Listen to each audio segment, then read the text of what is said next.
Yaw mga kasisiw, meron na naman tayong lilinisan ng panggilid kaso hindi ko na videohan ang lahat, hindi ko kasi alam na gusto pala ng customer na i-content ko yung paggawa sa motor niya kaya nakabaklas na nung nabidyohan ko. Pero kung hindi ka pa nakafollow sa aking Facebook page, baka naman.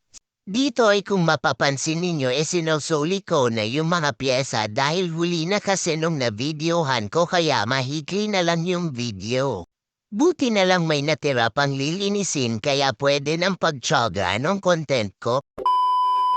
Nag-re-upload ako dahil na-copyright yung video ko kaya puro computer voiceover na lang gagamitin ko. Kasalanan mo naman lahat yan. Nagsalin ako ng gasolina sa pinagbasyuhan ng mineral para hindi nagagamit ng CVT cleaning kasi budget meal lang daw muna kasi hindi pa daw siya sumasahod at para lang daw mawala yung ingay ng panggilid ni bossing.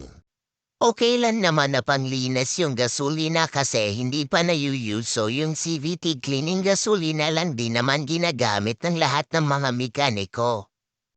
Dito ay sinasalpak ko na yung mga pyesa dahil malinis na yung panggilid ng Mio ay 125 ni Bossy. Nga pala bago isalpak yung third drive wag kakalimutang lagyan ng drosa kasi baka mga 1 or 2 linggo lang o mingay ulit or masira ang third drive. Dahil nalagyan ko na ng drosa yung third drive, ituloy na natin ang pagsalpag ng mga pyesa ng Mio ay 125 para matest na ni Bossing kung maingay pa ba yung panggilid ng motor niya.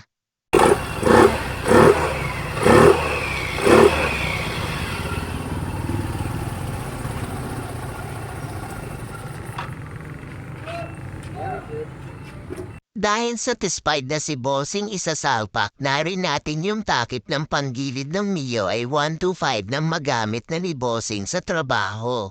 Salamat nga pala sa pagpapatuloy ninyong pagsuporta sa aking Facebook page. Salamat nga pala ulit at God bless.